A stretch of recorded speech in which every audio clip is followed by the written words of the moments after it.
Hello guys welcome to मेरो vlog. आजको भ्लगमा तपाईहरुलाई स्वागत छ। आज चाहिँ म तपाईहरुलाई के देखाउन गइरहेको छु भन्दाखेरि आज चाहिँ म तपाईहरुलाई बारीसम्मको इन्टरफेस देखाउने छु।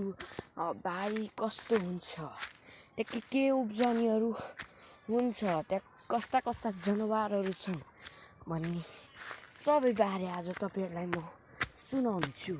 म चाहिँ आज जाँदै छु। यस्तै छ बाटो चाहिँ। अब गाउँघरमा यस्तै गोरेटो त हुन्छ नि हैन। अब अलि तल हो सडक चाहिँ। हामी चाहिँ यस्तै गोरेटो बाटो हिँडेर बारी जानुपर्छ गाइस। गर्मी एकदमै छ। गर्मी चाहिँ खप्नै सकिन्न क्या। यस्तै छ भ्यूहरु। चियाबारी अलिअलि रहेछ। भ्यू त्यस्तो छैन कि यहाँ गाइस। म तपाईहरुलाई उहाँ चाहिँ अस्ति धेरै थियो क्या चियाहरु चाहिँ। अहिले चाहिँ छैन क्या गाइस। के गरेर मर्छ है। अब यस्तै हुन्छ। अझै हेर्नु होला यस्तो छ इन्टरफेस। बाँसहरु छ। घर यहाँ माथि छ है। तपाईहरुले देख्नुभयो? देख्नु भएन हैन। म माथिदेखि देखाउँछु। जाँदैछु। एकदम गर्मी। भ्यू नै राम्रो आइरहेको छैन क्या गर्मीले गाइस। म यता साइडबाट देखाउने छु। यो चाहिँ खुङा भन्छ क्या गाइस। खुङाको भ्यू हो क्या त्यो चाहिँ। हेर्नु माथि डाँडै डाँडा। हामी चाहिँ अब काठमाडौँ झापा जानु पर्दा चाहिँ त्यही बाटो क्या यस्तो। त्यहाँ बाटो छ। पिच हुँदैछ क्या गाइस यतातिर पनि। अनि त्यसपछि पिच भइसकेपछि चाहिँ अलिक छिटै हुन्छ होला। तपाईहरु पनि यतातिर घुम्न आउन सक्नुहुन्छ। यतातिर चाहिँ रमणीय ठाउँहरु छ। यो चाहिँ कहाँ भन्दाखेरि कस्तो फिदिम पाँचथर जिल्लामै पर्छ। फालेलुङ गाउँपालिका भन्ने ठाउँ। फालेलुङ गाउँपालिकामा चाहिँ रमणीय ठाउँहरु छन्। जस्तै 3 सिमाना, 3 छाँगे, 4 राते, यस्ता धेरै रमणीय ठाउँहरु छन् गाइस। म चाहिँ पछि गएर तपाईहरुलाई देखाउने छु त्यहाँका रमणीय ठाउँहरु कस्ता कस्ता छन्, त्यहाँ के पाइन्छन्, त्यहाँ कस्ता कस्ता जनावरहरु पाइन्छन्, त्यहाँ कस्तो वातावरणीय रमणीय ठाउँ छ है। हाम्रोतिर चाहिँ हेर्नु न मकैबारी है। मकैले पास्छ। यस्तै छ है गाउँले जिन्दगी है। यस्तै हुन्छ त है। के गर्नु अल्छी। त्यतिकै के बस्नु, बरु भ्लग बनाउने भनेर हेर्न सक्नुहुन्छ उनीहरूको भ्यू।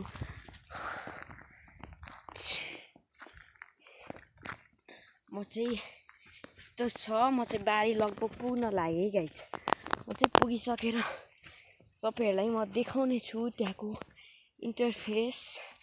यस्तो छ। सिर्रा हावा चलाइ गाइस चाहिँ हैन।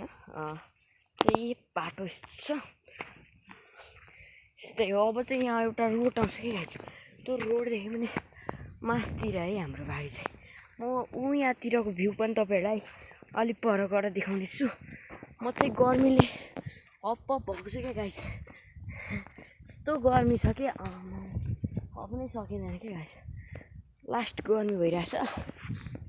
जाँदैछु। एउटा रोड आइसकेछ गाइस। अब गाउँतिर रोड राम्रो चाहिँ छैन। प्लिज माइन्ड नगरिदिनु होला। अब देख्न सक्नुहुन्छ उयो खुङाको इन्टरफेस कस्तो रहेको छ। घामले चाहिँ भ्यू राम्रो नदेखिएला गाइस। प्लिज माइन्ड नगरिदिनु होला है। भ्यू चाहिँ यस्तै छ है। यस्तो दामी है। त्यसपछि यस्तो माथि है उहाँतिर चाहिँ स्नोहरू पर्छ। यहाँ टक्क हाम्रो बारीतिरको इन्टरफेस है गाइस। यो चाहिँ देख्न सक्नुहुनेछ। भ्यूहरू चाहिँ यस्तो हरियाली छ। झन् बिहान भ्लग बनाउँदा चाहिँ राम्रो देखिन्छ गाइस। तैपनि मैले चाहिँ दिउँसो भ्लग बनाइरहेको छु। यस्तो गर्मी छ गाइस।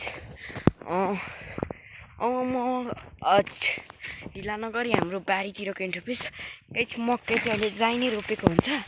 यस्तै छ। त्यस्तो राम्रो फलेन यसपालि मकै। यस्तोहरू सानोहरू पनि छ।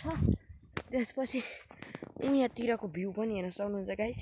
यतातिर चाहिँ पानी पर्ला पर्ला जस्तो अँध्यारो भइरहेछ होइन जहाँ यस्तै छ क्या बाटो चाहिँ मकैबारी छ होमलेसहरू यस्तै त हुन्छ नि है। त्यसपछि म चाहिँ आइपुगिसकेको छु हाम्रो बारीमा चाहिँ। यहाँका जनावरहरू देखाउँछु गाइस के छ त गाई चाहिँ एउटा गाई चाहिँ अनिवार्य नै हुन्छ त्यस कारणले बाछा छ हामीसँग। यस्तो छ रोड बाटो गाइस। तपाईँहरूलाई म बाख्रा पनि देखाउँछु। बाख्रा चाहिँ मस्त बसिरहेछन् है हेर्न सक्नुहुन्छ है बिन्दास छ है। अनि यस्तो छ बारीउँदिको भ्यू अनि गाई है। अनि त्यसपछि यहाँको भ्यूहरू चाहिँ मैले सबै देखाइसकेको छु। अब त्यसपछि यताको भ्यू हेर्नु होला गाइस कस्तो छ। अगाडिको इन्टरफेस चाहिँ हाम्रो बाख्राकोट धनियाँहरू पनि रहेको छ है गाइस। पछि यस्तै छ है इन्टरफेस। यहाँदेखि हाम्रो लगभग तपाईँहरूले देख्नु भएसम्मको चाहिँ हाम्रो जग्गा हो। अनि यता वरिपरि तपाईँहरूले देखे जति चाहिँ जग्गा हो। त्यसपछि यस्तै छ है दामी छ है नेपाल चाहिँ है भूपरिवेशिक राष्ट्र हो नि त होइन। त्यसै कारणले वन जङ्गल जडीबुटीको चाहिँ कमी छैन है नेपालमा होइन। धनियाँ रहेको छ गाइस। आजको भ्लग यति नै भन्दै म आजको भ्लग यही अन्त्य गर्न चाहन्छु।